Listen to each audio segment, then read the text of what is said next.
बाळ हळकुळं आहे म्हणून लोक तुम्हाला टोकतायत का? किंवा बाळाचं वजन कमी आहे म्हणजे ते कमकुवत आहे असं तुम्हाला वाटते का? तर हा व्हिडिओ तुमच्यासाठीच आहे. बाळाचं आरोग्य हे त्याच्या वजनावर नाही तर रोगप्रतिकारक शक्ती आणि ॲक्टिव्ह असण्यावर अवलंबून असतं. तर बाळाच्या आरोग्यासंदर्भात आपण काही महत्त्वाचे मुद्दे जाणून घेऊया. पहिलं म्हणजे आनुवंशिकता. जर आई आणि वडील दोन्ही शरीराने बारीक आणि जर काटक असतील तर सुरुवातीला बाळसुद्धा बारीक असू शकतं. नंबर 2, विकासाचे टप्पे. बाळाचं आरोग्य हे वजनावरून नाही तर तुम्ही त्याच्या माइलस्टोनवरून ठरवा. जसं की बाळ वेळेनुसार रांगतंय, व्यवस्थित पालथं होतंय किंवा ते वस्तूला धरून उभं राहतंय, व्यवस्थित वेळेत चालायला लागलंय.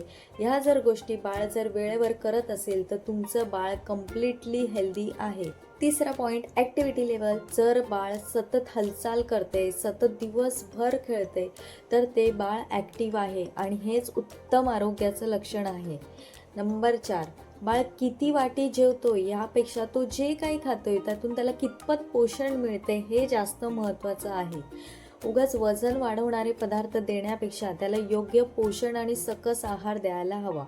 लक्षात ठेवा, बाळ स्ट्रॉंग असणं महत्त्वाचं आहे, जाड नाही. त्याच्यामुळे वजनाचा हट्ट सोडून द्या आणि बाळाच्या आनंदावर लक्ष द्या.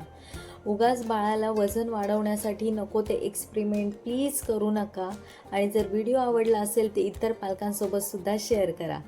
थँक्यू.